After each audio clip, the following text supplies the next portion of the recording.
Welcome and thank you for listening to Sam Roberts Wrestling Podcast. Whether you're streaming, downloading, I hope you are subscribing. It really helps the podcast if you subscribe, and it will ensure that every single Thursday morning that this show gets released, you get it as soon as it gets released. And any bonus shows that we put out, you're going to get those too. Another way you can help the podcast is by going over to iTunes, leaving us a positive rating, a positive review, and should be ready by next week, very soon. I'll have some information on how you can be a part of a new premium wing of Sam Roberts Wrestling Podcast that's going to include ad-free shows, that's going to include brand new content, new episodes, a whole new show. Very, very exciting things in store for Sam Roberts Wrestling Podcast. The most immediately exciting thing is that the show is starting right now. Ladies and gentlemen, welcome to Sam Roberts Wrestling Podcast. Introducing your host from New York, here is Sam Roberts. Oh, and with that we begin. Welcome to Sam Roberts Wrestling Podcast. Coming off of a huge week, I guess this is the first Sam Roberts Wrestling Podcast on the road to WrestleMania, and what a road it's on. We'll talk about this in the state of wrestling, but, you know, the last, I don't know, I feel like several years, the beginning of the road to WrestleMania has been met with much skepticism. You know, it's been met with like, oh, yeah, we've got time to fix this. Most of the time, and I'm sorry, I think it's true, by the end of the Royal Rumble, a lot of us are thinking, it could still get better, right? They could fix it. There's a lot of time before WrestleMania. Wait, let's just see where this is going. The most positive among us are saying, wait, let's just see where this is going. You know, coming off of this Royal Rumble, for the first time in several years, the road to WrestleMania appears to be paved in gold. Right now, I don't think anybody has any reason to be anything other than optimistic as we head towards WrestleMania 34 in New Orleans, especially coming off of that Royal Rumble. The Royal Rumble really is the mark of how it's going to go. It seems like, based on what we saw at the Royal Rumble, the WWE, this WrestleMania season, hopefully it will maintain, has a new focus on combining, instead of just picking one or the other, combining what the hardcore fans want and what mainstream may like, what could attract new fans through mainstream. Usually, they just go for the mainstream, and we kind of just accept it. Look, WrestleMania is not for us. You know, a lot of the times the hardcore fans, we just go, look, WrestleMania is not for us. Let's just wait till SummerSlam. I don't know. Maybe they'll throw together another amazing Great Balls of Fire or something. That one will be for us. We'll take the L on WrestleMania because that's what we do. But you know what? I don't think we're going to have to take the L on WrestleMania this year. A lot to talk about as we lead to WrestleMania. A lot to talk about from the weekend. Royal Rumble, of course, NXT TakeOver Philly. I was there. I have a very unique perspective on everything that went down. So we'll get to all that. I'll talk about my experience there as well as what I thought of both shows. I spent a good amount of time in the audience. You know, a lot of times when you're at these shows, when you're backstage working the kickoff shows, you end up watching the majority on a screen in the back, which is fine because the commentary's up and it's literally the same thing as watching at home. So it's still, you get the same experience. But I made it a point at both TakeOver and the Royal Rumble to get out into the audience and watch several of the most memorable moments from out there. So I'll talk about all that coming up in the state of wrestling. But first, we want to get to our interview this week. Titus O'Neil. If you read the title before you download the podcast, you already know this. Titus O'Neil is my guest on the podcast. I haven't spoken to Titus recorded anyway. I haven't done an interview with him in a few years now. And a lot's happened since then. Titus is a really interesting guy. And so much of his story, while maybe it's been told in some spots, doesn't really get translated through television. Stuff that happened in his childhood, where he came from, how charitable he is. We always hear about some of the bigger stars in WWE, some of the more main event, quote-unquote, guys, and how much they do for charity. But the stuff that Titus O'Neil is doing is amazing because he's doing it on his own. It's not even WWE sponsored charity. It's just stuff that he's doing in his downtime because he believes in the cause, probably because of how he came up and where he came from and the circumstances around that. So we talked a lot about who he is as a person and where he came from. We also talked about his career. We talked about his time in the Primetime Players, his time in NXT, Make It a Win, getting suspended for 60 days. We get completely into that, going up into what's going on now with Titus Worldwide, the whole deal. In fact, well, I'll save that for the bridge segment. Let's just get right into it. My guest this week, a nice extended interview. I love when I get some real time with people and we can break it down. And that's exactly what we did this week with the man himself, the founder of Titus Worldwide, Titus O'Neil. And now, the Sam Roberts Wrestling Podcast interview. Well, I guess we've spoken recently, but it's the first time in a long time we've sat down and recorded something. Titus O'Neil is here. Titus. What's going on, man? What's the haps, man? Not much. Just getting ready for Raw 25. Yeah. 25th anniversary, longest running episodic television show in television history. Would you kind of think back now, amazed, because you've now been with the company for a long time. I think a lot of people don't realize quite how long you've been there. You know what I mean? Yeah. Like, do you think like, wow, it's been like, is it these moments that makes you realize how long you've been there, how much you've seen, how much you've really done? Yeah, I mean, it's actually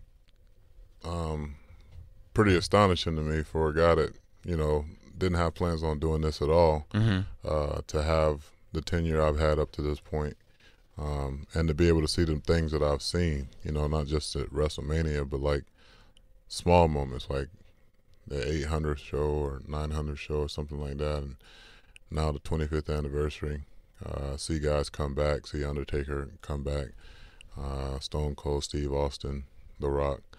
Not saying that they're going to be on the all going to be on the 25th. But you see them come in and out. See them come in and out, and you know these are guys that I watched a lot throughout college, and during my younger years, and to see, you know, now that I'm working with them and working in a company that's kind of helped set the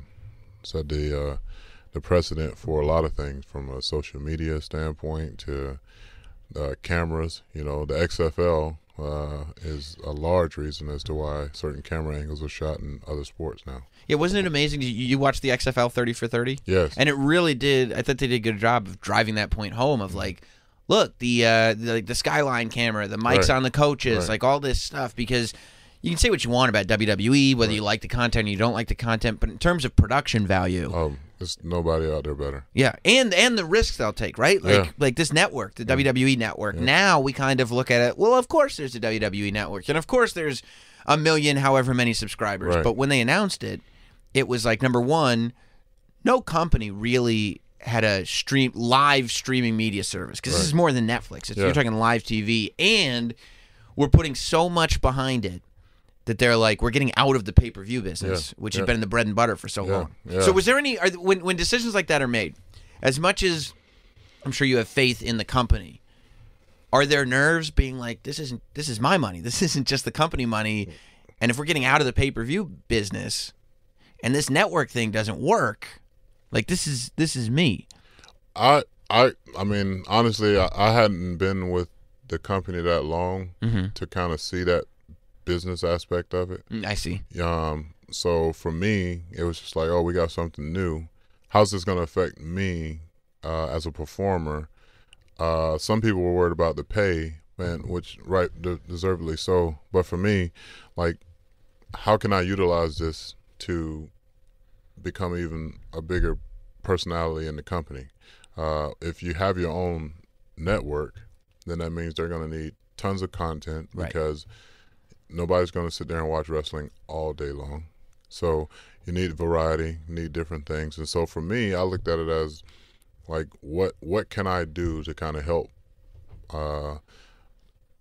make this transition even easier for me as a performer, you know, be able to show myself in a different light, host a show. You know, there have been several performers that have hosted shows on the network. be a part of shows that are on the network. And so for me, it's always been about, if the company is expanding, how can I expand with the company? Did you pitch any things? Yeah, I pitched a few things. None of them, I just ride along would probably be the only thing that I would think that, me and Darren talked about, because we just used to have so much fun on the road. Yeah. And next thing you know, there's a show called Ride Along, and we never appeared on the episode yet. I wanted to do something because I have so many contacts in sports. Yeah. Where especially, and it was at the same time that SEC Network was doing something in the summer, in the leading up to football season, where I would go to different campuses and talk a little bit of wrestling, but kind of bring a different perspective about sports and entertainment in general. Interview some of the coaches, interview some of the players. There would always be some aspect of wrestling brought up, but it'd be more so a different show because, like I say, nobody wants to really just watch wrestling all day long. You want to learn the social views on certain, from certain different people. Sure. You want to learn things about finances from certain people. How to manage your finances. People that like to cook. I like to cook. Mm-hmm. I like to dress. So I want to talk to people that like to do things outside of their sport. Martellus Bennett is one of those guys that does things outside of sports. That and a lot of guys in NFL that are artists or entertainers or musicians, and they're very good at what they do, but because they wear a helmet, shoulder pads, and jerseys, a lot of times people don't get to see that side of them, much like with us as performers. Yeah. So is that something you're sympathetic to? Because I think it's even more so with wrestlers than other athletes, because you guys portray characters that are either using your real names or using names that we believe to be your real names, right? The idea still with WWE is that on some level there is no separation between person and character. Right. And so, as far as any of us fans are concerned, your number one priority is just being the head of Titus Worldwide, right? We don't see that. So I think it's probably worse in the world of wrestling than it is in athletics. Definitely. We come with a lot of stereotypes, a lot more stereotypes than most sports, simply because of, historically speaking, we have been the crazy renegade type people, and there were issues in the past with, rock and roll lifestyles and stuff like that. Right. But, as I tell people all the time during interviews or in public or in private, I feel like I work with some of the best human beings in the world, and the most respectful human beings in the world. Some of them may not, see things too far outside of the wrestling or the walls of wrestling just because it's all they've consumed their lives with. Yeah. But they're great human beings. They're great people. They understand that we have a multi-billion-dollar company to represent, but more importantly, as individuals, we got to represent ourselves. We're all independent contractors, and we're all building brands. My brand just happens to be the number one brand in WWE right now. So, and there's also, of course, the stigma with wrestlers not being taken seriously when compared to other athletes. Right. Right, because of scripting or whatever. Right. Do you find that to be the case with athletes, or is that just do athletes generally get it at this point that wrestling is this whole other subset of athleticism, the skills that you need to be to pull this off? Yeah, believe it or not, I speak at a lot of college campuses and NFL campuses, and NBA teams as well, and they all have a genuine respect for it. They don't understand a lot of stuff, so they ask a lot of questions all the time. Questions that I was asking before I got into the business too. I was asking Dave, is this fake? Batista. Y'all really, Dave Batista. Do y'all really do this? And when this happens, so I had the same questions, but then the respect level of what we do, and then when they find out, oh, you guys don't have because the number one question is, well, when are your days off, or when is your off season? And I look at them, I'm like, we don't have an off season. Right. And our off days are usually 1 to 2 days a week. And we're usually working 3 to 5 days a week. And we're not just working. And that's just forever. Yeah. Yeah. And we're not just doing it, within the United States. I could be in New York City today and be in Abu Dhabi tomorrow. Sure. And they were like, wow, we didn't know that, I say, of course. And you don't know that we're doing a show in New York and then driving to Philadelphia and driving there and then driving there, or flying across the country, all in successive days. And it's hard for people to grasp, oh, I just saw him on television, but then he's in Tampa now. Right, and the television's all live. Right. It's not like you can bank a whole bunch of TV at the beginning of the month and just go. Was that tough for you when you first got in, like to realize, like say your first WrestleMania, and then you realize like Raw is tomorrow? Like there is no, because there is this feeling, right? Like WrestleMania is like the culmination of a year's worth of hard work, right? Mm-hmm.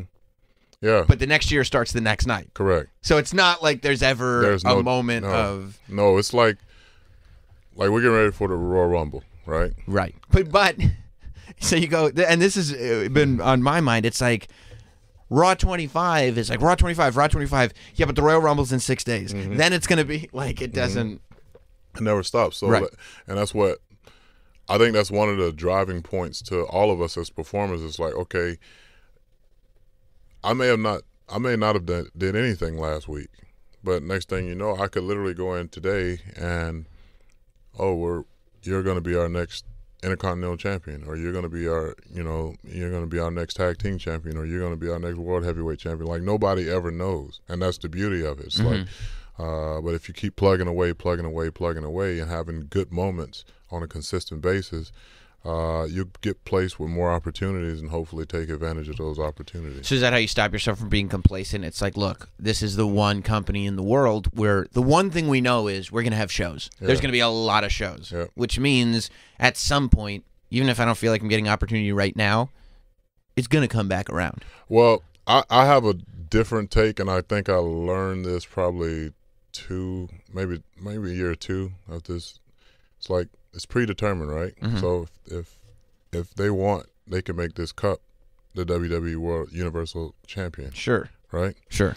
So knowing that, but also knowing that I'm a college graduate, 2-time college graduate, I could go and do a million other things and make really good money. I've invested my money very well. Mm-hmm. If I come to work and they tell me I have a match, great. If they tell me I don't have a match, well, I'm going to go to .com people, and I'm going to try to figure out what I can do on social media. So you'll go to them? Yeah. Yeah. And because the thing of it is, I came to work. Right. You know, I didn't come to just eat catering, or I didn't come to just spend money on a hotel and not do anything. So while I'm gone, I have 2 sons. They're now, when I started this, my kids were 3 and 5. Mm-hmm. They're now 11 and 13. Wow. And I'm missing football games sometimes. I'm missing basketball games. I'm missing birthday parties. I'm missing Christmas on some occasions. I would be a fool not to come to work every day with the idea of, you know what, I'm going to find something that I can do to make myself better as a performer and to enhance the product of the WWE. So even if you don't get something on air one day. Right. You're still going to spend the evening like trying to find some way to at least know when you go to bed that night, well, this is going to help me somewhere. Well, I watched this and talked to this person about that, and I'm learning this new trait, something like that. Yeah, it's just using your platform. Like, I know I can cause a whole lot of trouble with this thing. Yeah. Or I can cause a whole lot of change. Mm-hmm. It's just a decision that I need to make. Mm-hmm. And that trouble is 9 times out of 10 based on not how I feel, but what I believe. So if I believe something, and it may be, may not be the total belief of everyone else, that's fine. It's what I believe, and I'm willing to go, to whatever grave that is considered, your career grave or whatever. And I think a lot of people are just scared to be themselves, be authentic, be who you are. I think that's what translates with me, no matter where I go, is that I'm not going to compromise who I am for the sake of, saving face for other individuals or whatever it may be. To me, if I put a little bit of poop in this water, mm-hmm. would you drink it? Just a little bit. No. Right. So no, I'm not. Yeah. So if I put a whole lot of poop in here, you still wouldn't drink. Definitely the water. not. Either way. No. So the truth is the truth.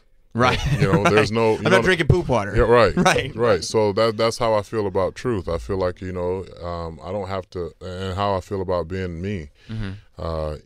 And how I feel other people should be, especially when you have a platform like we have. It gives you an opportunity to really help change a lot of people's lives and encourage folks. How long did it take you to get comfortable in your role as a WWE superstar and really feel like I have a grip on what this thing is? Because I mean that's the key, right? You can't be good at it unless you can really wrap your arms around it and figure out what is this thing that I'm doing.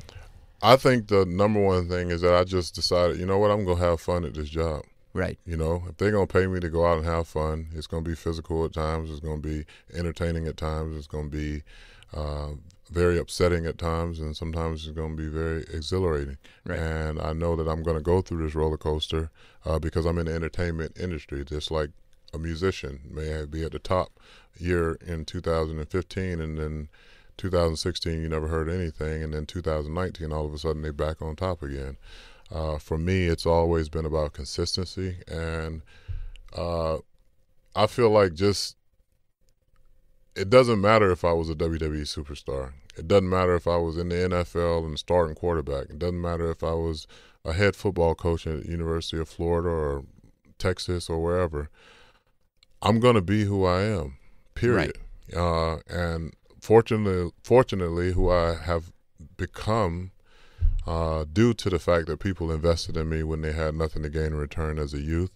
I've been able to help change a lot of lives, raise a lot of money, send a lot of kids to college, help a lot of families. And to me, that's being, you know, a role model, period. As a father, as a son, as a brother, as a teammate, as a coworker. For me, it's not about being a WWE superstar. It's about being a good human being. WWE superstar is who I or what I do for a living. It's not who I am for a living. Right.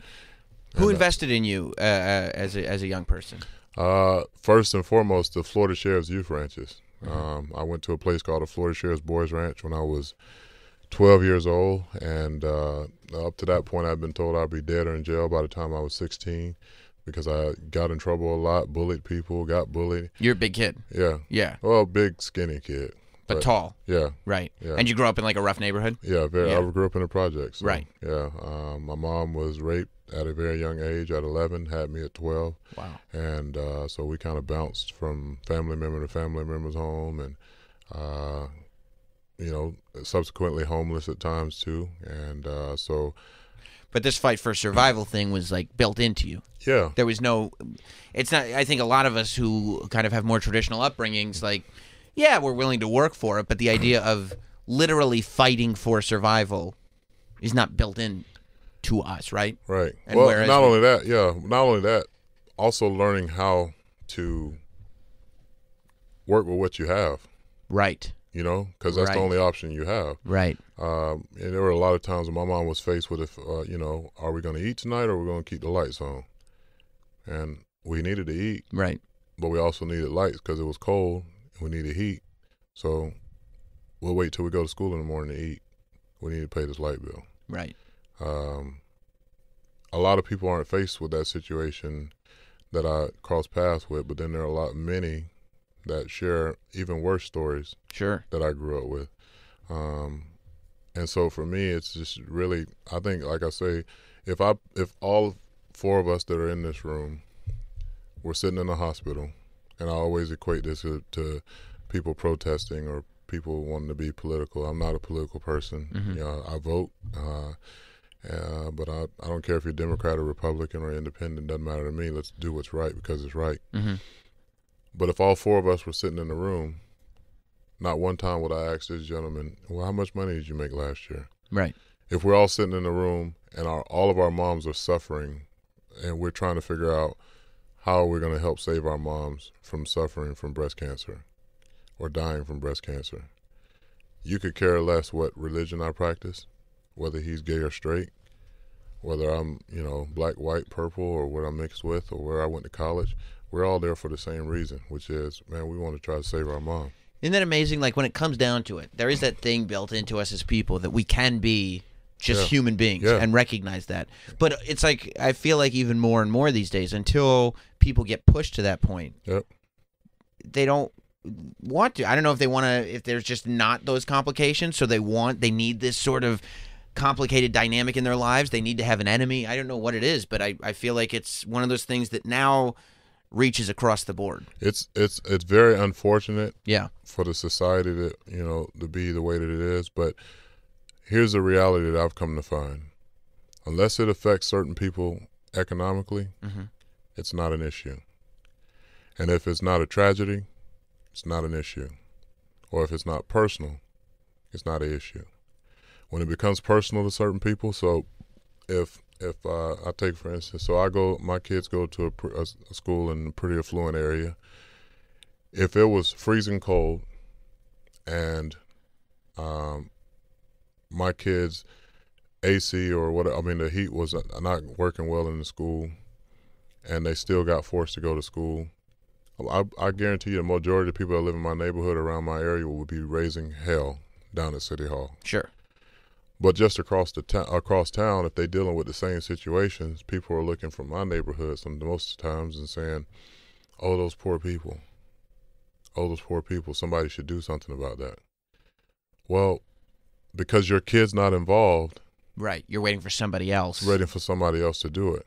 No, if it's wrong for my kids and my kids' school, then it's wrong for those kids across town and their school and those parents. And it's what tripped me out about the whole NFL protest thing, which I was over it well before it really got going. Yeah. Because I felt like if you were going to protest, you should have did it when Colin Kaepernick first took a knee. Not now that it's this big story. It's because now you've made it. It's so many people have made it so much more than it actually was started about. It was started about police brutality and the injustices in the justice system, and for some reason or another, along the line, which is what media and people do, it became a race issue. It became an issue about the military. It became an issue about patriotism. And the reality of it is that if you really look at the NFL as a whole, it's 10 years that they've been actually doing the anthem at stadiums, and they're being paid $4 million plus to do so by the military. And so are we really showing patriotism, or are we doing what we're paid to do? Right. Because everybody that, when the national anthem comes on, there are people that are still getting beers and popcorn and peanuts. Just talking about that today, yeah. Yeah, you know what I mean? Yeah. So, are you really that patriotic, or are you just looking for something? If you're in the bathroom, are you running out of the bathroom so you can get into your seat so you can put your hand on your heart, or are you going to finish up in the bathroom? Exactly. Yeah. So, I've always, looked at things in a different light just because I grew up in a different light. And I grew up, meeting people from all different walks of life. And the one, like you say, the one thing that we all have in common is that when we want to be good people, we can do it. Did you go to Houston when the hurricane hit? No. Did you donate to any fund when the hurricane hit to help those that are in need? I don't think so. Yeah. No. All right. I'm sure somebody around in your family probably text a number to donate $5. Sure. To a cause. Did some kind of collection. Sure. So even though people didn't live in Houston, they were sending money, water, I see resources what you're saying. Yes. from everywhere. Right. And they don't know any of these folks in Houston. They didn't have family members. They didn't have anything. But because of the issue, because of the circumstances of these people, we generally overall say, you know what, and some of these people didn't have $5 to give, and they still gave it. They still did it. Yeah. And that's the thing. It's like. So how do you raise your kids? Because now your kids are coming from a place of privilege that you never had as a kid, right? And that not coming from a place of privilege has, obviously so many things that are detractors from it, but there is this life sense that you can get from it that can be a huge benefit. And I'm sure feelings of entitlement that you might see from other people that you just don't have because that's not how you were raised. How do you raise your kids in a way to be like, look, it's my job to give you the best of everything that I can possibly give you, but I need you to know this isn't just to be taken for granted. Right. Well, my kids are very involved with a lot of stuff that I do from a charity aspect. Well, I see you on Facebook. I feel like every couple of days you have a new charity thing that you're doing, and every time it's like a pretty big deal. Yeah. So they understand my background and where I came from. The story's been told numerous times, but you know, and this may seem like a little biased just because I'm going to isolate it to race. Yeah. In this instance, but I've always wanted to be to all people what the stereotypes of an African American male are not.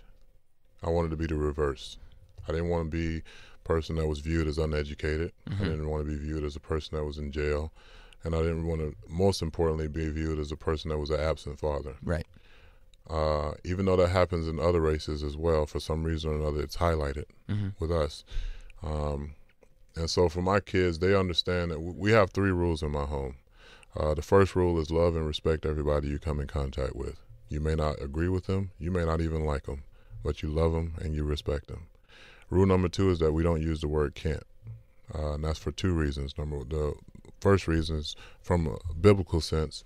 The Bible says that we can do all things through Christ who strengthens us. So if I'm reading the Bible and I'm trying to live by the things that are in that word to motivate, inspire, and encourage other people, then that should be the number one thing that I present to people all the time. Like, can't should not be an option. And then on the flip side of that, from a worldly sense, I was told my entire life what I would never be able to do, what I can't do.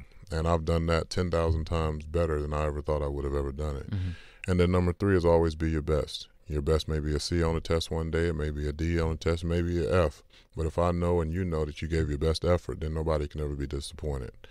And so my kids have the freedom to be who they are as individuals, right? As long as they're being the best person that they can possibly be. I think the examples that I've set with how I care for those in need and the elderly and those that are disabled, homeless. I mean, they've seen so many cases of how to treat people that now they're those people. You know, I get phone calls and text messages all the time like, hey, I met your son today on the elevator and he was one of the most polite people I ever met in my life. Every WWE superstar, man or woman that you speak to or you ever speak to say, oh, he's got the greatest kids in the world. That's the biggest compliment to me as a father that I could ever have. And they know that. So their biggest, you know, fear is not ever getting a whooping. I don't have to beat my kids or whoop my kids. Their biggest, and which is mine also to them, is I don't want to disappoint them and they don't want to disappoint me. Right. And that's because of the respect level and the love that we have for one another. It's okay for a man to say I love you. It's okay for a man to hug another man. It's okay for a man to cry. And they've seen that from the man that they view as their hero. And I've always wanted to be my kid's hero because I never grew up with a hero. Right. Well, not as a father. Right. Yeah, I know what you're saying. So if I can duplicate good things over a period of time, then hopefully my kids can do that too, and they are. So how did you get into WWE? Because you said you never foresaw this for yourself. You didn't see it going this way. You had familiarity with the product. You watched it in college and stuff like that. Yeah. So you were a fan on that level. But how do you end up being a superstar yourself? Well, it's no secret that Dave Bautista is like a brother to me. Right. Truly one of my closest friends. Have you seen, who is he now that he's become, you know, this big movie star? He's still the same dude. Same dude. Same dude. Isn't that the best? That's why we've remained close. I mean, long before WWE, and we'll always be close. So he's an uncle to my kid. My kids call him Uncle Dave. So before WWE, he's the same guy as when he goes to WWE and skyrockets to fame and becomes a champion and all this stuff. Is the same guy when he goes out of WWE and becomes an even bigger star through the Marvel universe and acting. That's the same Dave that you knew from the beginning. Nothing's changed. That's an amazing thing. I pick up my phone anytime, and he'll pick up his phone anytime, text me out of nowhere, hey, you know, how are you?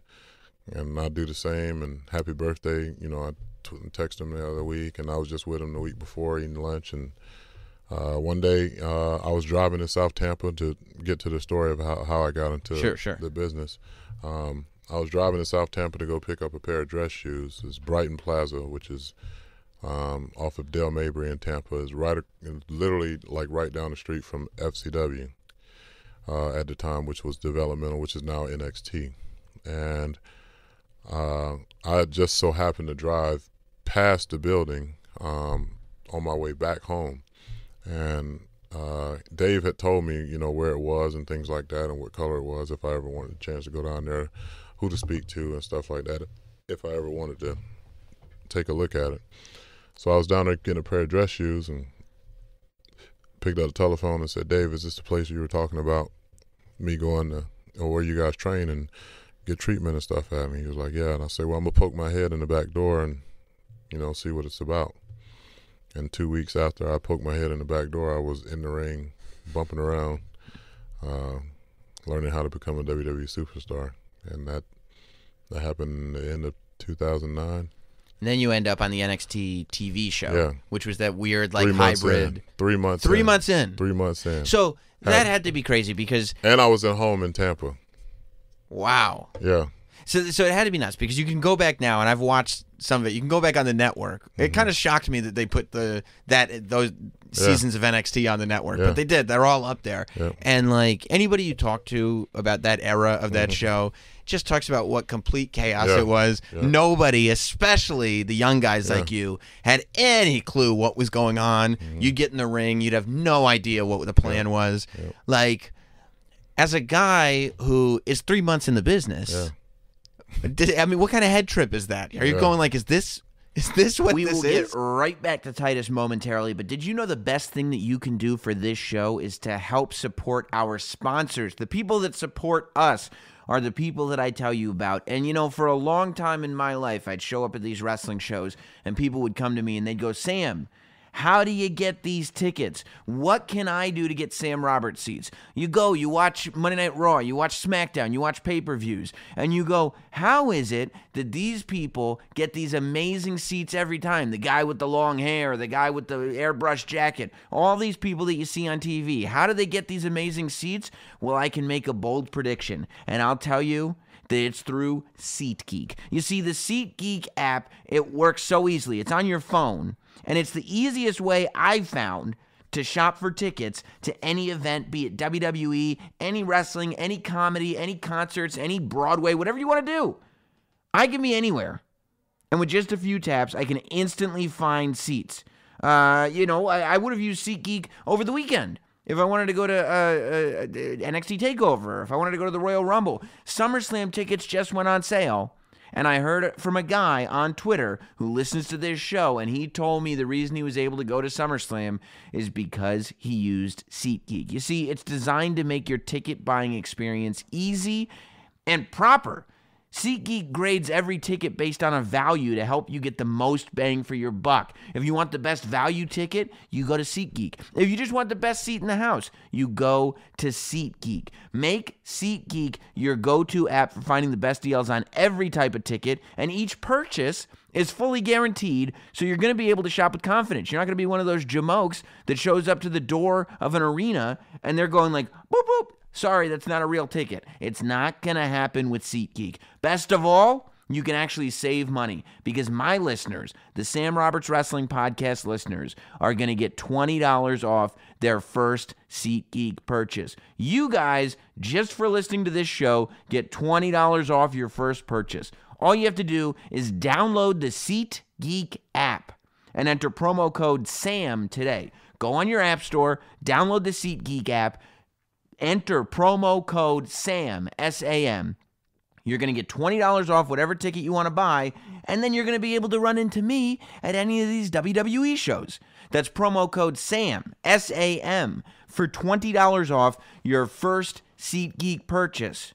And I will see you there. Now, back to Titus O'Neil and his entire career inside the WWE. Yeah, and I had spoken on numerous occasions in the public, right? And then that first promo, and it's like, if you're gonna win, make it a win. You know, like that was my tagline because for a while. You just get thrown like, all right, do a promo, and you're like, what? I didn't know we had to, but we're on live TV. Yeah, exactly. If you're gonna win, and then I dropped the keg. Right. And you're this giant man, like you can hold a keg. Yeah, it's just I'm doing it in wrestling boots. Right.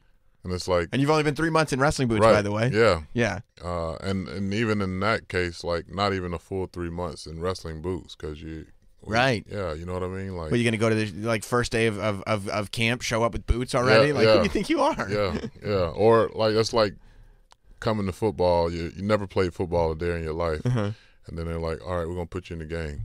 You're like, you don't want to do what? Yeah. And we're going to start you at quarterback, too. So it's like, yeah, it was. But I'm thankful for that moment. So when you have moments like that, I guess dropping the keg is a little forgivable, but if you're gonna win, make it a win. Yeah, I made it a win. There are a lot of people that were in the company at that time that didn't want to help me. Okay. That were, rude as hell to me. Yeah. And is that just because you were new, because you were big? Yeah, exactly. I was a threat. Sure. And they're nowhere near even the business of wrestling now. Really? Yeah. Some of them still are, doing their thing, and I wish all of them well. I'm not one to I get it. It's an environment that I've never been in, but it's one of those things where people say, "Well, do you feel like you made a mistake sometimes?" And I'm like, "No, I didn't," because, or they ask me, the common question is, "Well, what's next?" And I say, "Well, I could have my plan, and God can have something completely opposite of me, because I had zero plans of being in WWE." Right. Literally legit told Dave, "No, I'm good." So when something like this happens, right? Once you realize this is my life now, I'm a WWE superstar, is that kind of the moment where you're like, I need to stop making plans like I know what's going to happen? Well, no, yeah, you don't. It's not that you stop making plans. I'm prepared. If I walked into work today, yeah, right, yeah, and they say, "Well, we're gonna have to let you go," I'm not worried at all. Right. Everybody in that locker room is not in that position. But right. if I walked away, and I'm going to go somewhere and make really good money. Right. I'm not even, my house is paid off. I don't have I don't have to do this for money. It never has been my motivation. So for me, I can feel comfortable day in and day out. Oh, you want me to put on a wig and a fake mustache or whatever and make a fool of myself? It's entertainment. Right. You know what I'm saying? Right. There's certain things that I won't do, even in the realm of entertainment, because I'm just not gonna do it. But you don't take yourself that seriously. But no. It's entertainment. At the end of the day, that's what you're getting paid to do, and have fun doing it. Like, if it's fun to you, if it's fun to the people around you, then when people watch it on TV, they're gonna be like, "Man, I enjoyed that." Right. And that's really what the end game is like. Yeah, you just want to resonate with people. Yeah. However it takes. You could be the best singer in the world or the best musician in the world. If people are not following along with you, calling and repeating with you and your songs, you're not going to be a musician or an entertainer for long. So then after that, you go and you do the Primetime Players with Darren Young, and that was, to me, and I felt it at the time. I probably talked to you about it before, because I think I interviewed you a couple times in that era. But I feel like that tag team did more than anybody expected you guys to, and I felt like it was because you guys just decided to commit to it more than other people would. You were making your own shirts. Yeah. You were adding little gimmicks like the Afro pick. Yeah. You were doing the dancing and stuff, and it all felt, and again, I'm just a spectator. But as a spectator who's been a spectator for as long as I have, watching that, it felt like most of that was stuff that you guys just made up and did. It is. Right. 100%. That's the vibe that I got from it. I used to say this thing is we didn't land on the WWE app. The WWE app didn't land on us. We landed on the WWE app. Yeah. Because when it first came out, every single week we were making sure that we did something on the app, That was when they would run, during the commercial breaks, they would try to get you to turn on the iPhone app. Yeah.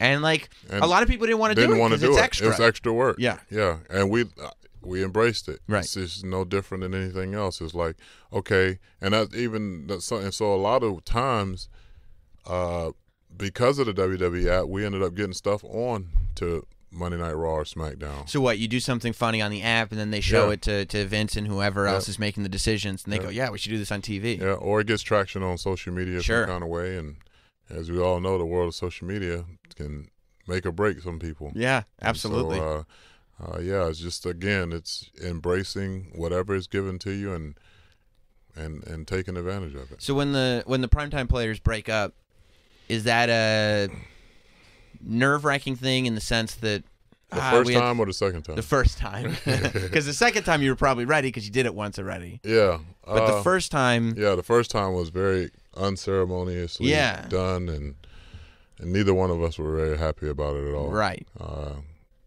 Because we felt like we had so much more to offer. And if we just got given those opportunities, like we could have filled that void that was left when Team Hell No, was split up, in the sense that you're a tag team that can work matches but be the entertainment thing. Correct. Like, so that's a piece that I, that's probably a piece of my career that I will look back, and if anybody said, well, what's something that you wish was a little different, I would say, had we won the titles during the first time we were together, I think it would have been more meaningful when we did break up. Right. But we won the titles the second time, so I can say I'm in the history books as a champion in the WWE, WWE Tag Team Champion. And I got a chance to do it with one of the legit good guys in this business.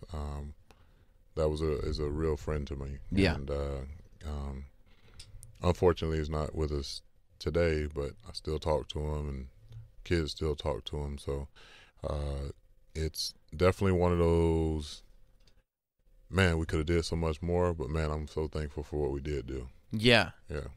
And I actually do feel like there was potential to do more, but you've also always been pretty good about, even when people are like, oh, that's Titus, he's not really doing anything. Mm-hmm. Within a certain amount of time, you just pull something out where people are like, what's he doing over there? And it draws attention again. Mm-hmm. What happened, it was a while ago at this point, but you got the 30-day 60-day suspension. Yeah.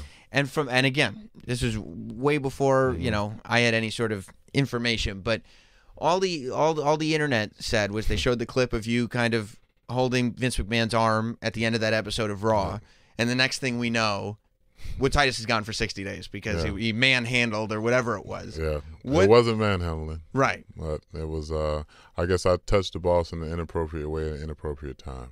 Because it was live television. Yeah, I don't know what the specific reason is. But, I literally legit said, ladies first, because I was trying to let Stephanie go. And I didn't think it was a big deal, but it ended up being a big deal. But it's, people ask me all the time, well, do you feel, and I'm going to go on record saying this just to clear the air about a lot of questions that were asked at that time. The number one question was, or number one saying that was said at the time was that Vince is racist, which is so far from the truth. If Vince McMahon was racist, I would not be a part of this company.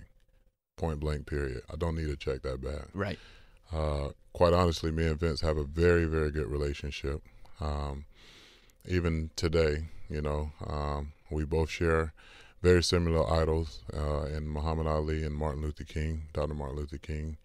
And he loves entertainment and quirky stuff, and I love entertainment and quirky stuff. And he's provided a living for not only myself, but for many people long before me from all walks of life, both inside and outside of the business of professional sports and entertainment. That's from backstage people to production people to people that are sitting home in their living rooms. He's provided a platform for them to escape their realities and entertainment. He's filled arenas all over the world, legitimately all over the world, with people from all walks of life to come in and watch this wonderful product that we call the WWE, right? So that's the first thing, that Vince is not a racist. Right. Secondly, the other question is, did I feel like it could have been handled in a different manner? Well, I probably could have did something different myself. Maybe I should have just stood back and just let everything go as it goes. Who knows, But at the end of the day, that happened, 2 years ago? Yeah. Yeah, and I'm still here today. Not only are you still here, but you're in a great spot. Yeah, right. You know what I mean? Right. You're probably in a better spot now than you were 2 years ago today. Exactly. So when people, do I feel like there have been, I think the wrestling business has had its issues with race and the portrayal of race and stereotypes, and it's not just with African Americans or Hispanics, but overall, period. That's entertainment in general, right? Yeah, I mean, if you go through the history of film, entertainment, film, period. Yeah. There are people fighting right now for equality Absolutely, in Hollywood. That's in Hollywood. all anybody's talking about. Yeah. Equality for women, equality for minorities, equal pay, whatever, this and that. So it's only an issue when people want to make it an issue. Mm-hmm. I never looked at it as making it an issue about whether or not I was black, white, purple, or whatever. I did this, and this is what happened. So when I go home and I talk to my kids, and they say, well, that was messed up, I say, you know what? Hey, this is life. You take the L. Yeah. And take you move, the L and you go move forward. Yeah. And you can, and there's a certain way that you move forward. And do you come back after that and apologize and say, like, I want to make sure we're on a good spot? I mean, that's we both had a conversation when we came back, and I mean, I remember after finishing up the conversation, I was like, let's get ready to go to work, and I mean, it's always customary for me to shake his hand and hug him. And I got ready to pull him in to hug him, and I said, I can go get suspended if I hug you. And he just, no, let's get ready to go to work, So it was just, I mean, some people call him crazy. I think he's crazy at some point. He's a genius in a lot of ways, but I genuinely, love Vince McMahon. Yeah. He's a good man. So the Titus brand. Titus Worldwide. Titus Worldwide. Yeah. Worldwide yeah. has brought you to this whole new place. And I really, I kind of enjoyed it from the beginning because I feel like there are only a few things in wrestling, especially now, that are, relevant and resonate in a way that this is what the culture, whatever pop culture, whatever the culture means, this is what people in culture are doing. This is what every athlete is doing, and it's this sort of cheesy, creating a brand that doesn't actually mean anything. What is it? Well, it's the Titus brand. It's Titus Worldwide. It's the global entertainment brand of Titus O'Neil. But what? Yeah. You should join. Oh, okay, I'll join. I just thought from that level, it was kind of genius because it hadn't been done before. Right. It's taking the role of manager or, stable that a manager has and completely putting, a 2017, 2018 twist on it. Yeah. Did people get it at first? Was it pitched to you or did you pitch it? No. So I actually wanted to do this 2 years ago. Okay. Because I like sports, every aspect of sports. So press conferences, I've always wanted to have my own press conference, and so that's kind of where Titus Worldwide started with the branding and all that. Was I'd have these press conferences where only one person of the media would show up, and it would just be one of the backstage reporters. Yeah, and they half-ass be paying attention, and then I ask them a question, and if I didn't like the response to the question, I'd respond no differently than any coach or entertainer or athlete would in that time, is completely turn it around on them. And it's just always fun to me. Terrell Owens did it all the time. Yeah. And me and him having the same initials. I just had so many different things that I had in my mind. So when they told me that they were going to put Tozawa with me and Apollo, it's it was awesome because now, Tozawa was from a whole nother culture. And, right. Extreme amount of respect for the athleticism and everything that comes with Apollo Crews. Just knowing how he was introduced to the WWE universe and things like that, and knowing how he is backstage, I'm like, dude, you need to be this dude on camera because that's what people are going to remember.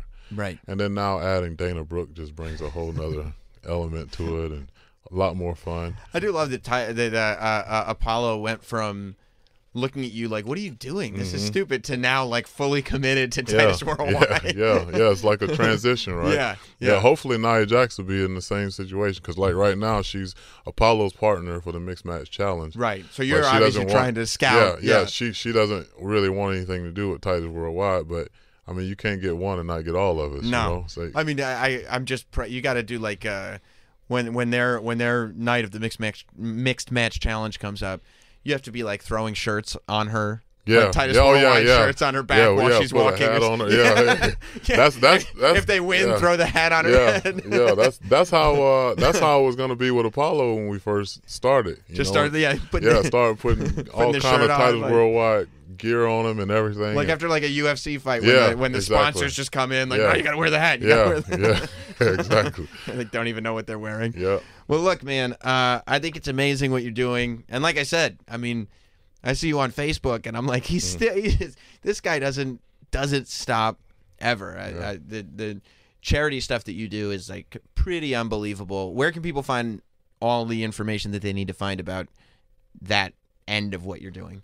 They can go to embracinglegacy.org. Mm-hmm. They can also see a lot of stuff through metromen.org, which is a homeless. They help house and support and educate homeless community. United Way Suncoast. All of them are partners with me, along with Hillsborough County School Boards, its Sheriff's Office.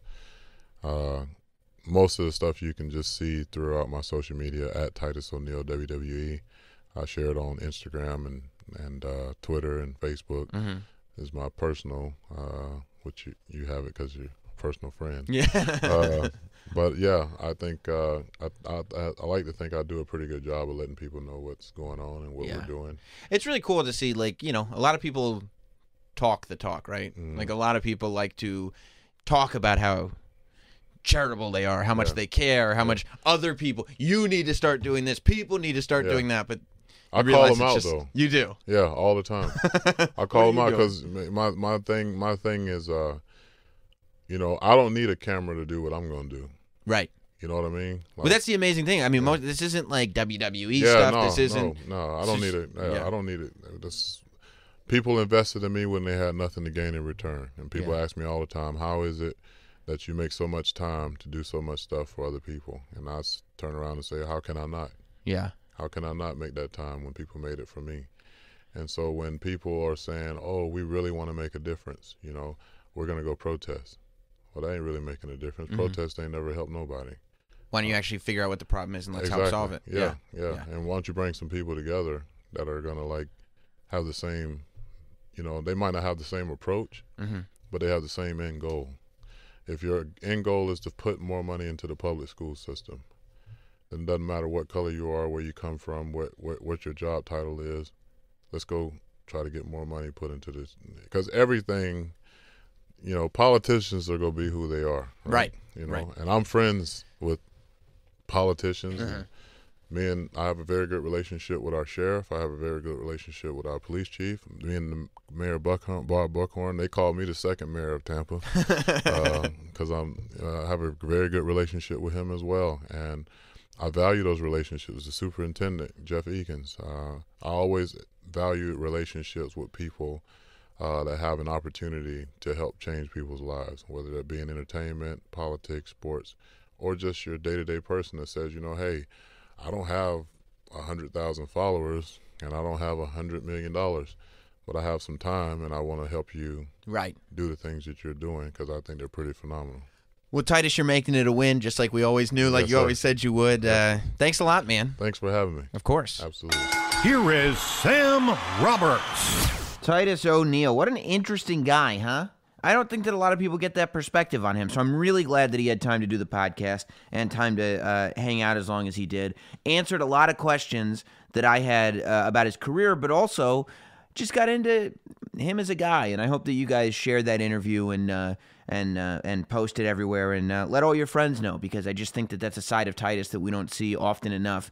I will have video of that interview up on the YouTube channel. If you go to youtube.com/notsam right now, you will be able to see, I've been posting excerpts, is that the word? From the State of Wrestling, little videos from the State of Wrestling, like last week's fantasy booking of the Royal Rumble, the 205 Live stuff. Of course, it all ends up being completely wrong, but still, the videos go up there. But I try to make sure that they get posted before I have a chance to be proven completely wrong. And interviews go up there. If they're done in person, I post them on the YouTube channel. So if you go to youtube.com/notsam now, you can see the entire interview that I conducted from last week's show with Eric Bischoff, Bruce Pritchard, and JBL. And you know, something did go down behind the scenes while I had Titus O'Neil in studio. And this is something that I think we really need to spread around.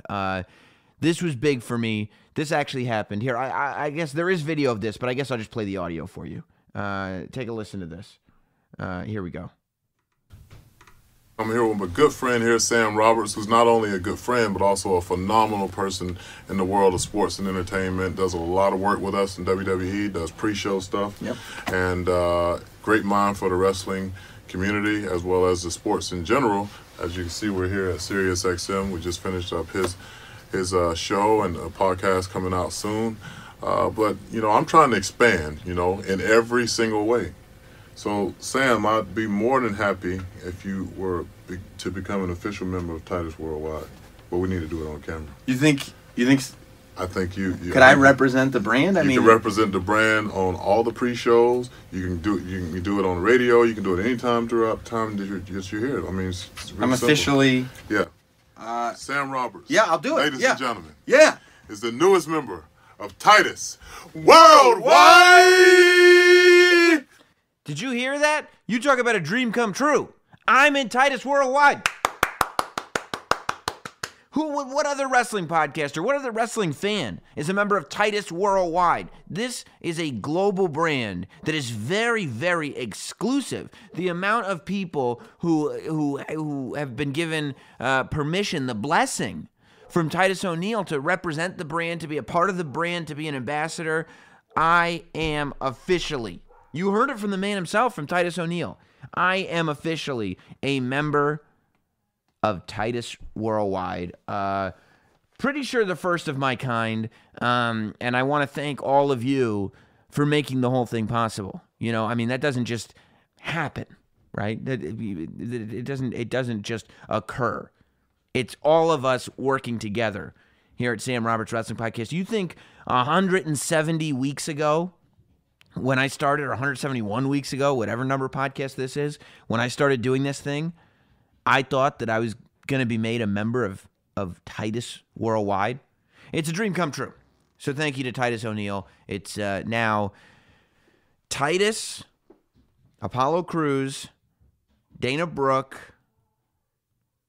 I think Michael Che is in it from SNL, Sam Roberts. Titus Worldwide, baby. Worldwide! Here we are. And you get to all be a part of it and be a part of this magical ride that I'm on. It's just incredible. Being a part of Titus Worldwide, it really changes your life perspective on everything. All right, enough about life perspective. Enough about the brands that I am now associated with, the conglomeration of Not Sam and Titus Worldwide coming together. It's amazing news, but we've got even more news to cover, and we're going to cover it this week, right now, in the State of Wrestling. It's now time for this week's State of Wrestling. State of Wrestling time. It's that time again where we go over the state of wrestling, and by that, of course, I mean I picked the top 5 stories in the world of pro wrestling this week, and we just kind of break them down. That's what we do here in the State of Wrestling. By the way, if you just tune into the State of Wrestling, rewind a little on this podcast. Make sure you're listening to the Bridge segment this week, because big announcement from Titus O'Neil that probably should be in the top 5 stories, but is not, because it's about me, and this podcast shouldn't just be about me all the time. It should be about all of you and what we're all experiencing together in this grand world of sports entertainment. So, we are going to start this week with number 5, which is simply a weekend recap. That's cheating. I mean, really, number 5 is like numbers 1 through 10, but a weekend recap. So I was in Philly, obviously. I was there for the kickoff, the pre-show for NXT TakeOver Philly, and the kickoff show for the Royal Rumble. And I mean, what a weekend! My God, what a weekend! By the way, I recorded next week's podcast while I was up there, and you guys are going to be very happy with that one, I can promise you.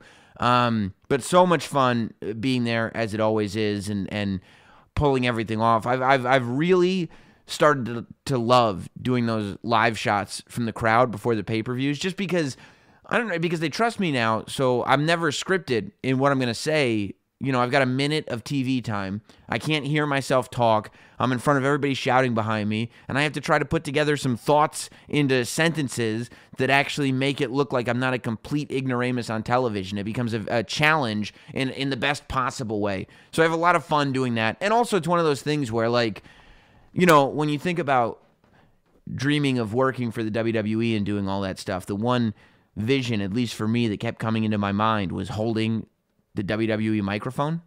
Because I learned very early on I wasn't going to be a wrestler. But there was a visualization in my head of just holding a WWE microphone. So it's in those moments when I actually get to do it and talk directly to you guys through the camera. And I just have a really fun time doing those. Not to say I don't have a fun time on the panel. Although, I didn't realize until I got the tweets. I definitely realized the tension between myself and Zelina Vega was fairly obvious because I was pushing her on a lot of stuff, and I'm the last professional broadcaster. I'm going to push people. I did not realize that the tension between Samoa Joe and myself was so palpable until I was getting a lot of tweets. But, I had fun sitting with Samoa Joe. I'm glad he didn't hurt me physically. If he wasn't injured, he might have. I don't know. But I'm glad that he didn't, and I had a blast with him. And I think everybody that I read was super, super positive on Samoa Joe's contributions to that kickoff show, and I was too. It was just really, really cool to do that stuff, as it always is. But let's talk about these two shows. So I guess the first thing that everybody brings up is which show is better, TakeOver or the main roster pay-per-view, and that happens every time there's one of these big four pay-per-view weekends. And, it's tough to judge. If I'm going to sit down and be like, which show had better matches? Obviously, it's TakeOver. You're talking about, first of all, there's never been a bad TakeOver. There has not been one bad TakeOver show. But this month's specifically was amazing leading into the Royal Rumble. And you kind of always tune into these TakeOver shows, somewhere in the back of your head wondering, is this the one that NXT is going to lose its steam on? And sometimes you look at it on paper and you go, yeah, I think this is the one. And it never is, and it certainly wasn't. If anything, I think TakeOver Philly was a moment to declare that NXT is back and stronger than ever. I think that this is a whole resurgence. Because, look at what you have. Look who's on the show. Look who's not on the show but on the roster. And look who's about to be on the roster. Okay, you're talking about a card that was so full, Sanity, while they were on the show, didn't even have a match. They just made an appearance. But you've got Sanity. You've got Adam Cole, Kyle O'Reilly, and Bobby Fish, the Undisputed Era. You've got the Authors of Pain. You've got your world title scene. You're reminded of these stories that have come and gone. You've got the women's division. The women's division. We're looking at Shayna Baszler versus Ember Moon, but we're not even talking about Peyton Royce, and we're not even talking about Billie Kay and Kairi Sane, who's there, and all these people. The roster is getting deeper as more people come in, and then you go into the crowd, and you see Candice LeRae make an appearance at Johnny Gargano's side.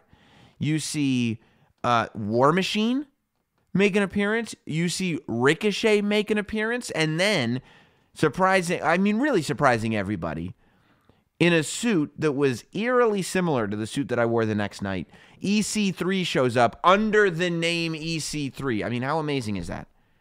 That's what I mean. You've got the guys that are, if all you had were the guys that were on the roster, your Velveteen Dream and Cassius Ohno and Aleister Black and Undisputed Era and the guys that we saw and the people that we saw, then that would be one thing. You'd be like, oh my God, this is a hell of a roster. Then you start getting into the people that aren't on the show.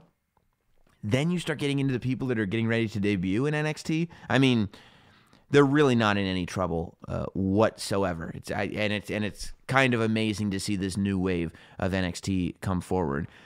But, I thought from top to bottom, I loved what went on with the Velveteen Dream and Cassius Ohno in the sense that the match was great. Cassius Ohno never fails. He's a professional, for God's sake.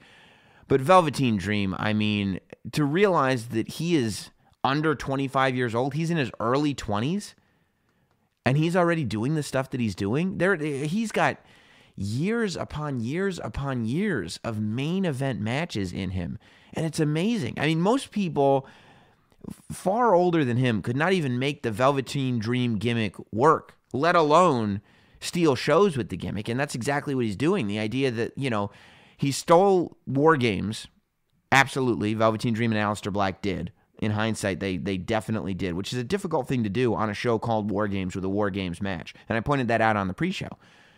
But to then come forward and to take a story that was kind of thrown together, right? It was like the Cassius Ohno Velveteen Dream story kind of felt like we just want to get Velveteen Dream on the show. But instead of allowing that to happen, Velveteen Dream shows up. He's got boxing shorts on. He's got his mouth guard on a pillow held by this Super Jack Diesel dude. He's got a woman by his side now. Like, he turns it into this whole thing. And the fact that he's wearing that sort of Velveteen Dreamy sexual boxer gear in a match against Cassius Ohno, who's a knockout artist, adds this whole new layer to the story of that match that instantly makes people care about it. And I just think that it's amazing. Because a lot of people could have let that match, storytelling-wise, the match itself is always going to be good. When you have athletes on that level, the match is going to be good. But storytelling-wise, it would be easy to not allow that match to be memorable, and that simply did not happen. So, I was so happy to see that and it was the right way for Velveteen Dream to come back. Everybody was talking about his TakeOver, the last TakeOver match that he had with Aleister Black. And that match had a story. He added this story in, so I loved that. Tag title match was great. The women's match I thought was an excellent match, but I loved the finish to it. I loved that finish, and it was this moment of and it made sense because, and again, we talked about this on the kickoff show, it was about Shayna Baszler, who's this MMA chokeout artist, who's this dangerous, dangerous woman, but let's face it, has not had much wrestling experience, going up against Ember Moon, who, as we saw in the videos, has had a ton of wrestling experience, trained by Booker T, traveled the world, spent a year trying to get the NXT Women's Championship, finally got it, and she's able to use her in-ring presence, her knowledge of the ring, to win that match by taking a position that most people would think is curtains, but because she's so familiar with her surroundings, knows that if she can just swing her body upward, she can turn it into a pin and win the match. I thought that was really artfully done.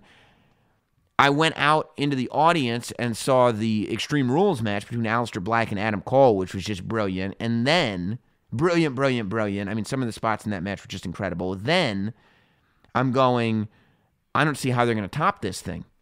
And Johnny Gargano and Andrade Cien Almas go ahead and have what I think is already going to be considered a favorite for match of the year. I don't see how anybody beats Andrade versus Gargano this entire year. And I'm talking about NXT or WWE. I'm not going to get into the debate about New Japan, but inside the WWE sphere, I don't see how that's going to be anything besides match of the year. That was absolutely Pete Dunne, Tyler Bate level wrestling at this NXT show. A solid 30 minutes. And, a lot of people were online saying that the wrong person won, that Andrade Cien Almas should not have won. This was Gargano's night. The crowd was behind him. They've created this great story. And I wholeheartedly disagree. I think that this match cemented Andrade as a super heel and cemented Gargano as the most lovable babyface good guy wrestler on the roster. And he would not have received the good guy reaction that he received had he lost. Had he not lost. Had he won the match, he would not have received that reaction. It's like this guy who fought against all odds. Everybody counted him out. No, he's not going to make it. No, he's not going to make it. He finally makes it. We finally see it. And he loses just by this much. He loses. And it's like, oh, how bad can it possibly get? And just when it couldn't get any worse, here comes Ciampa. Boom. Attacks him from behind with one of his crutches. And it's like, how can you not feel all the sympathy for the world for this guy who just gave it his all? His wife is by his side. He did not win the big one. And then his former best friend comes and attacks him again just to rub it in. Beautifully told story. Beautiful, perfect. The right people, the right outcome for that match happened. Because now we can go forward to take over New Orleans, I'm assuming is what they'll call it. I have no idea. But the takeover that they'll do for before WrestleMania. And you've got, hopefully if Ciampa is healed by then, you've got a Ciampa-Gargano match, and you've certainly been reminded of that story at TakeOver Philly. So even if Ciampa's not healed, that story can continue to be told at that show. If Drew McIntyre's back, you got Drew McIntyre trying to get his title back, and if not, I mean, I wouldn't be surprised if Drew McIntyre isn't back in time. This is what's beautiful. If Drew McIntyre isn't back in time, now looking ahead, if you want to do heel versus heel, you can easily argue an Adam Cole versus Andrade match to headline the WrestleMania takeover, especially after the reaction that Adam Cole got at Royal Rumble the next night. But Drew McIntyre's not back. You can make the complete argument, maybe Gargano gets a rematch. Okay, I'll buy that, right? I would also equally buy, absolutely, Aleister Black is finally going to get his shot. Okay, I'm definitely on board for watching Aleister Black and Andrade for the championship. What if I told you Velveteen Dream is going to get a shot? Okay, I am definitely on board to watch Velveteen Dream and Andrade go one-on-one. Like, there are multiple matches that I'd be on board for, or any of these new guys. Who knows what's going to happen between now and then with EC3? Who knows what's going to happen with Ricochet? I was surprised to see him in the NXT audience instead of the 205 Live audience, or whatever, locker room. But there's so much that can happen and so many possibilities left open. I just thought it was a brilliant, brilliant night. Now, let's talk about Royal Rumble. I was kind of flabbergasted at this idea. First of all, I think I need to eat my hat. Maybe I'll do that next week because I don't have a hat ready in front of me. But if somebody has a hat they want to, maybe I think I owe somebody. I think I promised to eat my hat if Nakamura won the Rumble, and he did. So that stinks for me. But I talked about that because the reason I said Nakamura probably won't win the Royal Rumble is because we all want it too much. And you listen to the audience in Philadelphia, you listen to what people have been saying for months now. The match that they want is AJ Styles versus Nakamura. And to watch it all go down, I just thought the men's Royal Rumble match was so artfully done, especially towards the end. So they did such a great job. The Hurricane spot was just fun. Andrade getting the reaction that he got. Adam Cole getting the reaction that he got. Rey Mysterio coming out, and that being kept a secret from everybody. I'll tell you this. Rey Mysterio is one of those secrets. I saw Adam Cole walking around throughout the day. I saw Andrade walking around throughout the day. I kind of assumed we would see them in the Rumble because a lot of the NXT guys go home after NXT.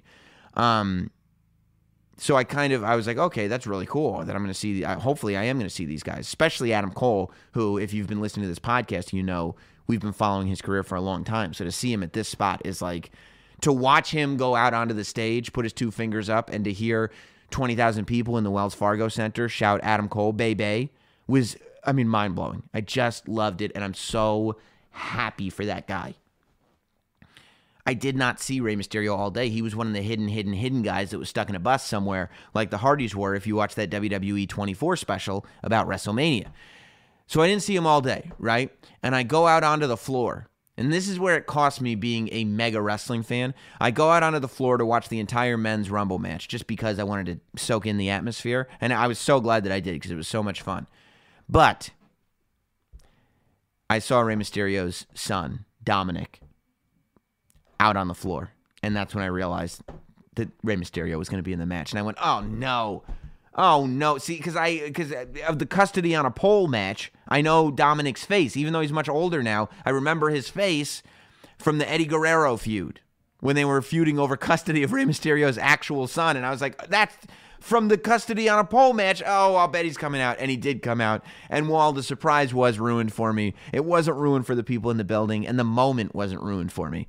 It was just magic. And to see Ray come out in tights, like looking like the old WCW Ray, it was super cool. So I thought that the end of that match was amazing. To start with, like, because I guess I don't know how it came across on TV, but when I was watching live, I didn't really put two and two together until the moment happened. When the ring starts to separate, we're at the final 6. John Cena, Rey Mysterio, and Randy Orton look at each other, while Roman Reigns, Finn Balor, and Nakamura look at each other, and you realize it's the Ruthless Aggression era versus today's era. And you're like, oh my God, I didn't even see how this was shaping up. And it gives you this moment to be like, look at the rub that Finn Balor and Shinsuke Nakamura are getting. So good for them, right? So an acknowledgement that if there's going to be 3 guys that represent this current era, new guys, it's Finn Balor, Nakamura, and Roman Reigns. Good for Finn Balor and Nakamura, huh? So it's 3-on-3, and I thought that was amazing. Then a couple guys get eliminated, and the ring splits up again. And then you've got John Cena and Roman Reigns on one side.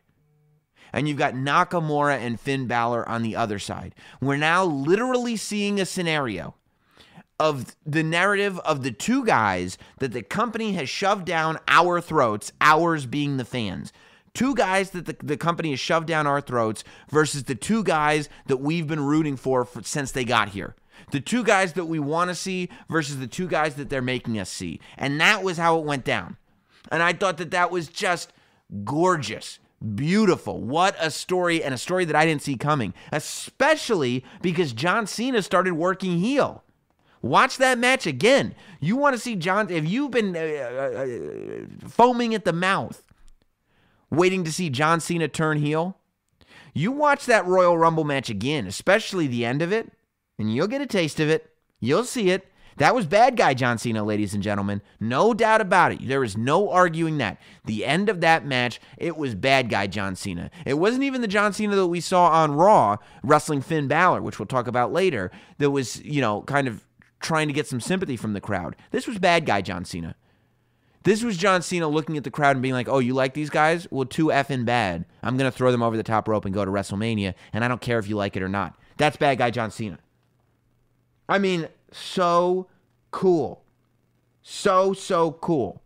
And then that finish with Nakamura versus Roman Reigns, where it's the guy that we all want to win versus the guy that we're afraid is going to win. And it's just like so much drama.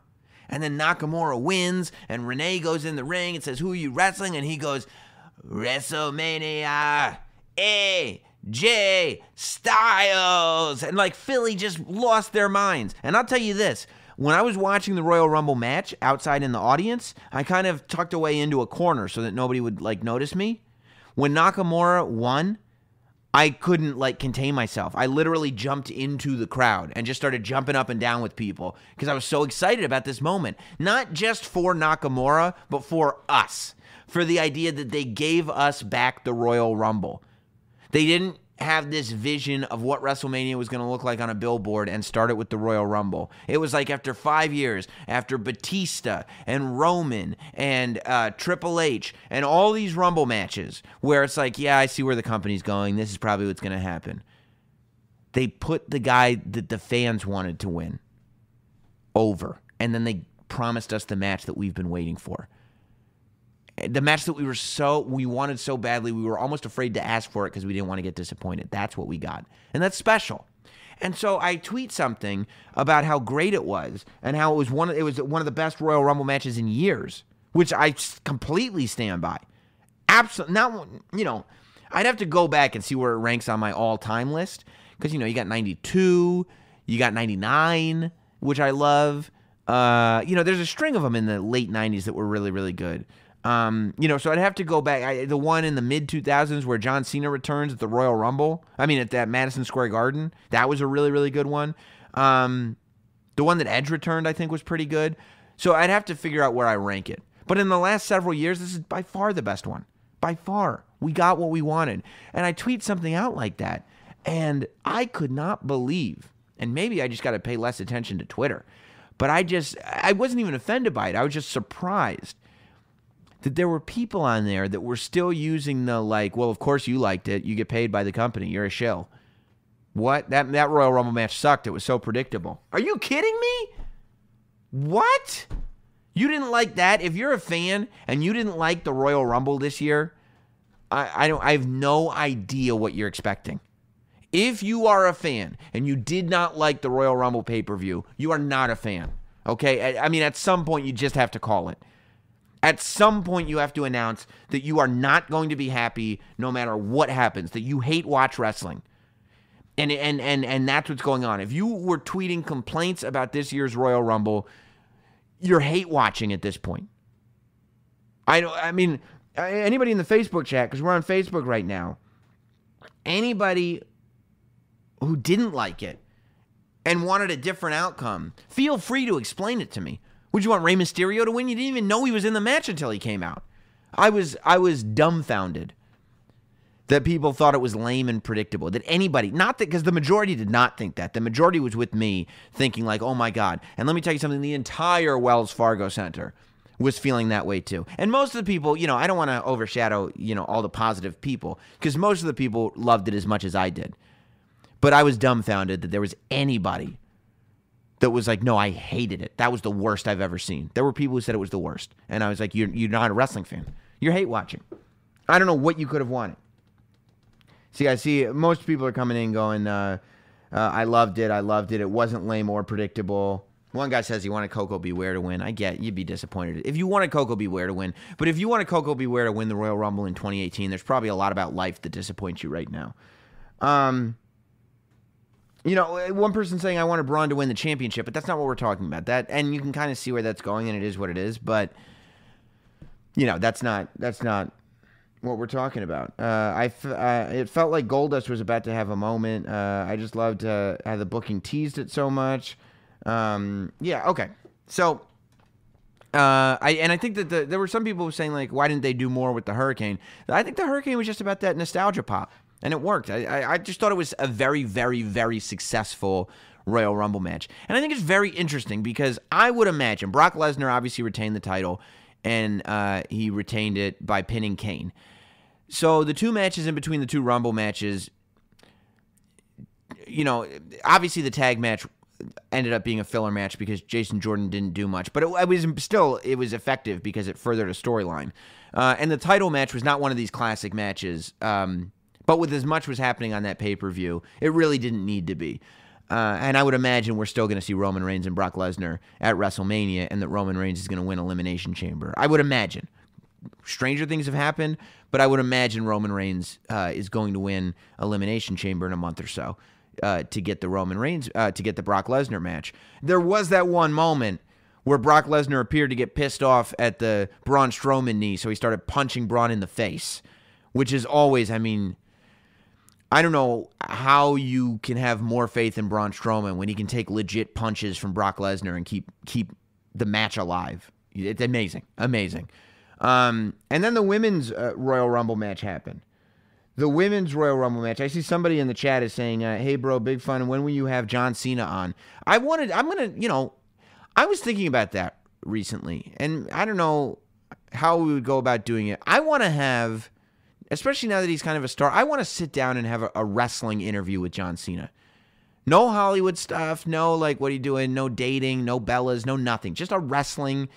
I want to sit down and have an extended wrestling conversation with John Cena. I think now is the time for it. I'd really like to do that. That's definitely on my bucket list.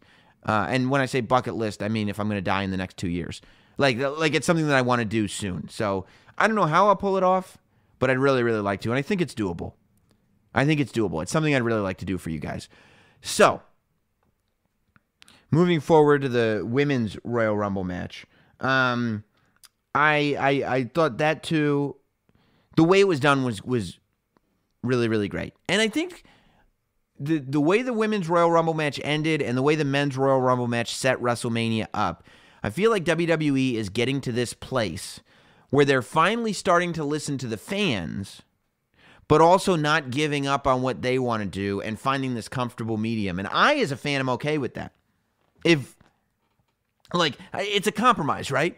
I will give you Roman Reigns versus Brock Lesnar if you will give me Nakamura versus AJ Styles. I will give you your Ronda Rousey moment if you will give me Asuka winning the Royal Rumble.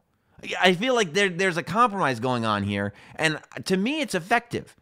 And I think it's going to be effective. I think it's going to make it so that a WrestleMania that maybe some of the more hardcore fans like us could be feeling a little bleh about if it was a Roman Reigns, Brock Lesnar WrestleMania. If you throw in matches that we want to see, like AJ Styles versus Shinsuke Nakamura, then I think that you're setting up for a successful show, a successful night, and a successful ramp up to WrestleMania. So I think the result of the women's Rumble match was effective in that way. If I want to nitpick it, I would have probably had slightly less influence on the legendary women and slightly more influence on the future, meaning a couple less legends, a couple more NXT women, and then really heavily concentrate on the current main roster. I thought there were too many eliminations of legends eliminating current superstars. I think that it should have been really, we celebrate the legends, but we highlight the current superstars. Current superstars should not be able to be beat by legends because current superstars should be currently in their prime. But that said, a lot of the legends really showed up. I thought Miss Jacqueline, was incredible. I thought the performer of the night was Molly Holly. Who knew what she had in her? She was doing more in the Royal Rumble than we saw her do when she was in WWE. If I were WWE, I'd be looking at Molly Holly to hire her back right now. I thought Molly was amazing. It was awesome to see Lita doing what she was doing, and she had a very scary moment with that moonsault, but she pulled it off. So, keep Lita, keep a lot of these... A lot of the women, that was a general statement. There's a handful that you could have been like, okay, maybe a little less of this. Beth Phoenix was amazing. Trish Stratus was over the top good. And it was great to see the Bellas back. And I hope that they are going to come back. I couldn't believe how good Trish Stratus was. I was worried that, she's in yoga shape, not wrestling shape. And she, again, it felt like she had not missed a step, Trish Stratus. And to see the moment with her and Mickie James was really, really cool. So I did think it was effective. It's just nitpicking stuff. I would have had a few more NXT women, and I would have concentrated a little more on the main roster women. I did think that the finish was super cool. I thought, so I'm in my head thinking, okay, this match is going on last. There's two ways that this goes. We could just be seeing like, okay, we want to end the pay-per-view with Asuka pointing at the WrestleMania sign to really emphasize the women. That's a possibility. Or in my head, I was like, stranger things have happened. Again, Ronda Rousey, I did not see all day. Did not see all day. Most people there did not know she was going to be there. Nobody saw her. Nobody at all. She was apparently backstage 10 seconds before she went out there, but she was very, very well hidden. There wasn't a buzz about her, about people, talking about it and stuff. Yeah, people when people found out that the women's match was going on last, people started to wonder if the Ronda Rousey being in Colombia was a work. But it really is fun when you're backstage at a WWE show and the performers are sitting there going like, I don't know, do you think Ronda's here? I don't know. It'd be cool if she was. Like, because you get to see the fan in people at that point. Like, you get to see people who work for WWE going, it'd be really cool if Ronda was here. I just think that's really fun. So, Ronda, I was sitting there going like, let's say Ronda comes out. In my head, I wasn't so against the idea of Ronda coming out after number 30, costing Asuka the match, and then maybe Nikki eliminating Brie last. Because I kind of was like, wouldn't it be interesting to have a WrestleMania with Nikki Bella versus Charlotte and Asuka versus Ronda Rousey? I kind of fell in love, and again, it might have screwed up the finish to what will be a historic match. So I'm not advocating for that finish at all. I just was trying to get to a place because all of a sudden I really wanted to see Asuka versus Ronda Rousey.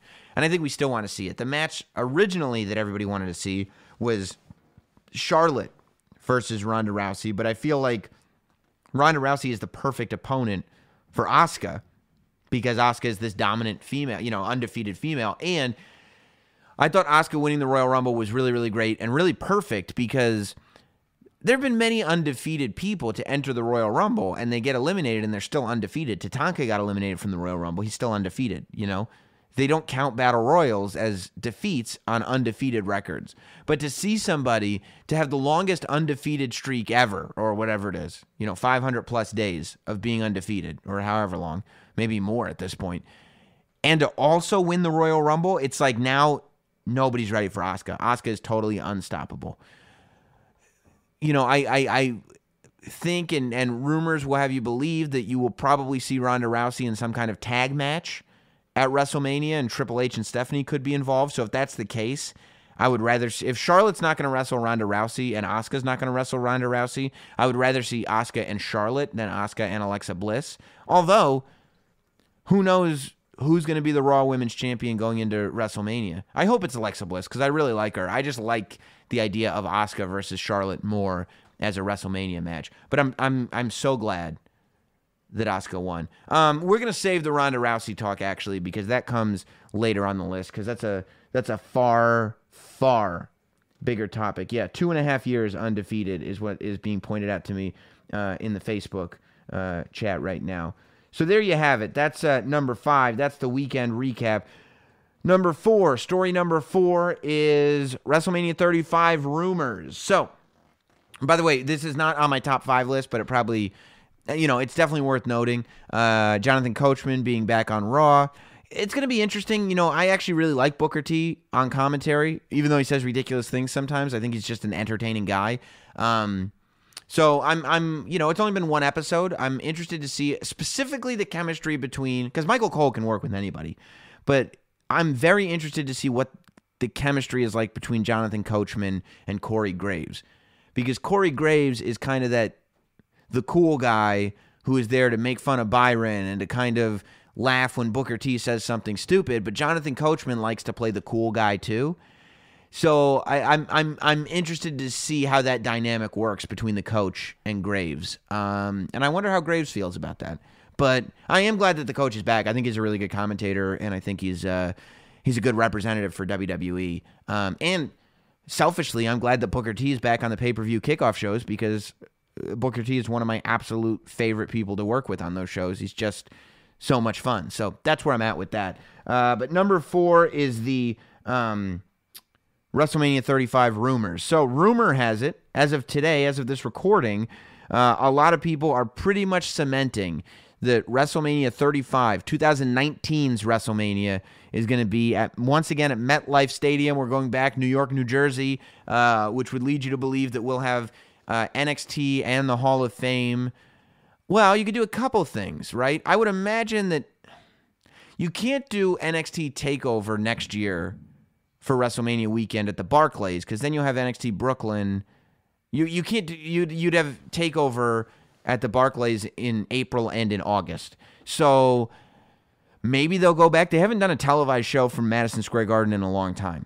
It would be really cool to see an NXT TakeOver, and it would just be called TakeOver Madison Square Garden, because they've never done NXT. They've done NXT at the theater in Madison Square Garden. But I think it would be really special to do a TakeOver inside of Madison Square Garden.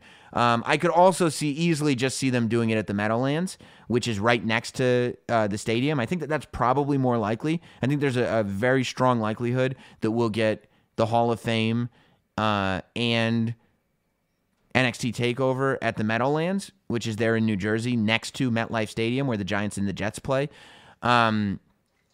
But I don't know. My preference would be to do it at Madison Square Garden. That's what they did at WrestleMania 29.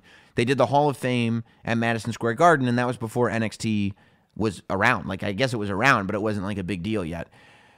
So they did the Hall of Fame at Madison Square Garden. That was the year that Bob Backlund. That was the year Donald Trump went in, believe it or not.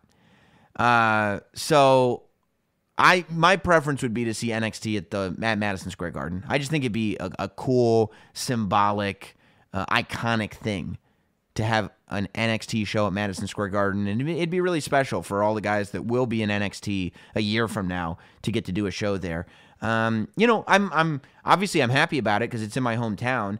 It is interesting that they're coming back to stadiums so quickly. We're coming back to New Orleans 4 years removed from WrestleMania 30. We'll be back in MetLife Stadium 6 6 years at that point removed from WrestleMania 29. Personally, it's April. If we're going to do an outdoor stadium, I would rather do it. If I'm going to go to WrestleMania, I'd rather it be in warm weather. I'm kind of already dreading the fact that it could be cold. But other than that, MetLife Stadium is a beautiful stadium. The set looked amazing at WrestleMania 29. That's when John Cena and The Rock had their, that was the year before. No, Miami was once in a lifetime. I think WrestleMania 29 was twice in a lifetime, the John Cena Rock match. Yeah, definitely. Yeah. WrestleMania, because 27, 28, 29. So last time they were at MetLife Stadium, that's when they had their twice-in-a-llifetime match. And the set looked beautiful. The technology was cool. They had a ring that had heaters in the ring posts. So it'll be a cool thing. And, I'm a New York guy, so if that is true, I'm glad that they're coming back. Christopher Bowles points, no European major pay-per-view since 1992. Very disappointing. Matthew Delaney is saying, enjoy yourself. I get that people would be annoyed by it. If I didn't live in the States, I'd be really annoyed by it. I'd be wondering that. It would be interesting. I don't know if they can. I don't know. Maybe they can. I don't know if they can do a WrestleMania in a foreign country, but I wouldn't mind seeing. I think they could make Survivor Series, for instance, into a bigger deal. Maybe into even a stadium show if they did it in the UK somewhere, just because the UK is so hungry for a major pay-per-view. They're doing Royal Rumble next year in a baseball stadium, so obviously they're trying to move to stadium shows. I think if you want to get Survivor Series in a stadium, since it's probably number 4 in the big 4, moving it to the UK would not be a bad idea in my mind. In 1992, they did almost 90,000 people for SummerSlam. So I think you could get a stadium full of people in the UK if you did a Survivor Series over there and put the matches together properly. It would just be the time difference, you have the network now. Do you want to air it in the middle of the afternoon in the States? That's why I don't think you can do WrestleMania outside the country, because you don't want to air a WrestleMania in the middle of the afternoon. But maybe you'd be willing to sacrifice that for Survivor Series. You do a live feed, maybe you even tape it on a Saturday. You do a live feed on the Saturday, and then Sunday night you air it back. I don't know. There's a lot of choices that you can make. And yeah, Jared Byron is saying SummerSlam 92 was a mess time-wise. And it was. And that's because it was 3 days removed. Now the network has changed with the technology. So I don't think you'd run into the same problems. The UK tournament was still a success. But again, that wasn't a major pay-per-view. So I think where there's a will, there's a way. And that there is a lot of benefit to not repeating stadiums so often. But selfishly, I'm like, yeah, do all the WrestleManias in New York and the SummerSlams.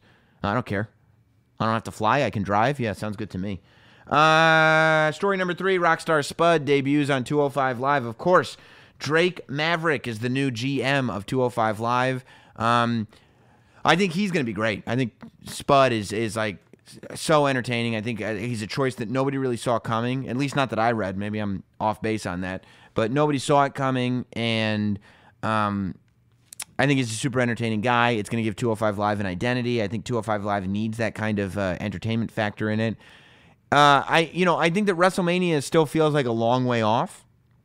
To announce you're doing a 16-man tournament and the final match is going to be at WrestleMania, it's like, all right, so we're going to be talking about a tournament for the next 2.5 months? That seems like a lot. But I don't know. We'll see. At least it's some kind of through line at 205 Live. Story number 2. And I see Matthew Delaney says, the only issue I have with Spud is the GM is he won't wrestle. That's not true. For once, we have a GM that can actually wrestle. It used to be a thing where when a GM would come in, where there was an authority figure, there was always a chance that they could actually wrestle a match. That's gone away because so many legends that can't wrestle anymore are used as GMs. I think having a GM that actually can wrestle, if pushed, is a very, very valuable thing, and it makes for a more entertaining show. You want to be able to build tension with a GM that you can pay off in a ring. And you can finally do that with Drake Maverick. And Eric says, I want EC3 to get into it with him again. Spud's his best feud. I kind of figured, I figured that they wouldn't do my thing that I pitched with, what's her name, Dixie Carter for EC3. But I kind of thought that they'd put him with Rockstar Spud. And I'm surprised that they haven't. Maybe they will. Maybe he'll come out as probably not. I think he's going to be an NXT guy. But, I'm surprised that they're not doing something together. Maybe they just wanted to get away from the NXT stuff. I mean, the TNA stuff. Number 2 was really, how good was Raw this week? How good was Raw? 2, first of all, it moved. You had Braun Strowman flipping over the entire commentator set, but two unbelievable matches. John Cena versus Finn Balor was such a good match.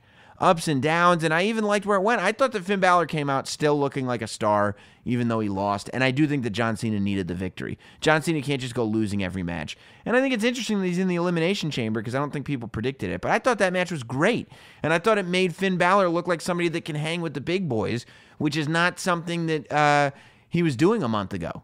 So I thought that was a super positive, but really, the match of the night was Asuka versus Sasha Banks. I mean, take aside, and I wish that people wouldn't point out the dangerous part of the match, especially, it's one thing if you're a trainer or you're an agent or you work for WWE or you're responsible for the safety of the talent, then of course you should point out when something's dangerous. But if you're just watching at home, it's not our job as fans to be like, that's too dangerous, you shouldn't do it anymore. It's their jobs to decide when something's dangerous or not. So, as much as I don't want to see Sasha get hurt, and as much as I got scared when she did that suicide dive that ended with her ribs smacking down on that apron, I wasn't like, oh, this match should never happen. She should never have done that move because it looks like she could have gotten hurt. Like, it's wrestling. But I loved the Asuka versus Sasha Banks match. And I felt like in that match and in the Royal Rumble, Sasha Banks was letting some heel tendencies show. I don't think we're very far removed from seeing a return of the legit boss. Sasha's ratchet, no she's not, NXT Sasha Banks. People forgot how effective as a bad guy Sasha Banks is. That's when Sasha Banks became my favorite wrestler, as a bad guy. I think she's very, very good as a bad guy. And her promos are great when she's a bad guy. I think we got lost in this real world of Sasha Banks as a person, of Mercedes, and her dreams coming true, right? We kind of fell in love with this idea of, we are all Sasha Banks. This is the woman that is living our dreams, and forgot that Mercedes is living her dream. Sasha Banks is the legit boss. I want to see more Sasha Banks, and I feel like we're going to. I mean, this match just left me, and I tweeted about it. Like, Asuka and Sasha Banks are just my favorite wrestlers after this match. I thought I was in love with it. I was absolutely floored by how good it was, and I wasn't expecting it to be that good, especially with how Sasha Banks has been treated in the previous months. But yeah, she was given the opportunity to show what she can do, and she 100% delivered. Just amazing.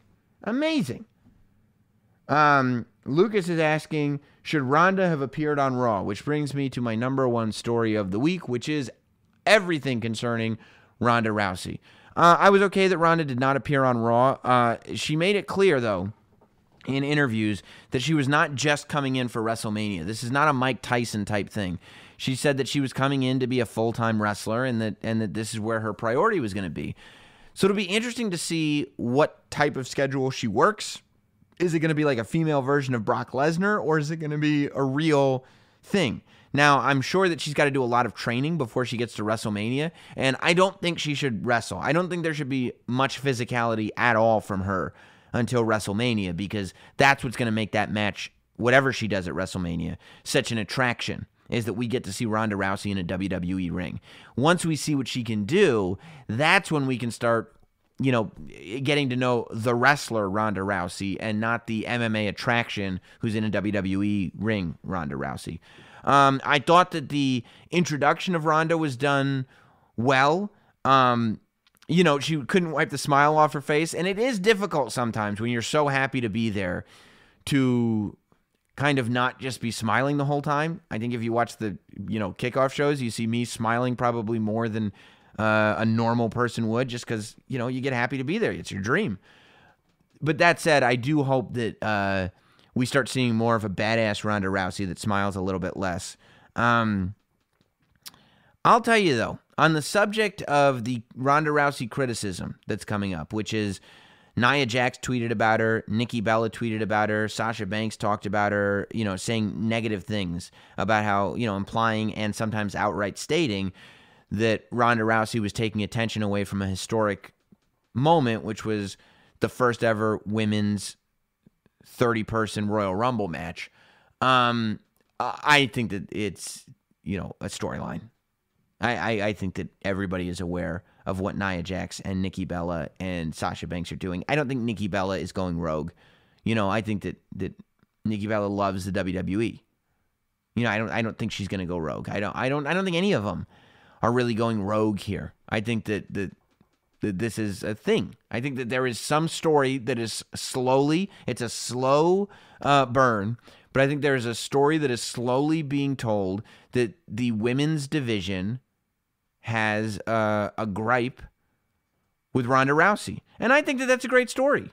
Let's be honest. The whole John Cena-Rock rivalry hinged on statements that John Cena had made years before about how he resented The Rock showing up, and he resented that The Rock disappeared. And CM Punk made clear that he didn't like part-timers, coming in. And that stuff has been done on the men's side of things. So I do think that they are building, the WWE is purposefully and slowly building a resentment to be seen by us, the fans, from the women's roster onto Ronda Rousey. I just wonder, I think that Ronda Rousey is so beloved right now and people are so happy to see her in WWE. I feel like you may end up in a position where Ronda Rousey is a good guy and the entire women's division is a bad guy. But I think more than likely, this is something that is really going to take shape after WrestleMania. That's going to be the grudge that Ronda Rousey has. And I think you're going to see some of the women side with Ronda and some of the women go against Ronda and resent Ronda. And those are going to be the battles that you have. Those are going to be the two sides to draw from. Alan on Twitter says, I fell for that about the tweets. All kinds of stuff. Look, it could be you didn't fall. It's not. You should fall for it. It's wrestling. Like, it's fun. Like, you shouldn't be sitting there trying to figure out, is this real? Is this fake? It just is. Wrestling, at the end of the day, like, if you're a wrestling fan and I'm a wrestling fan, like, we should just be accepting things like this just is right now. Oh, is Sasha Banks really mad at Ronda Rousey? Who cares?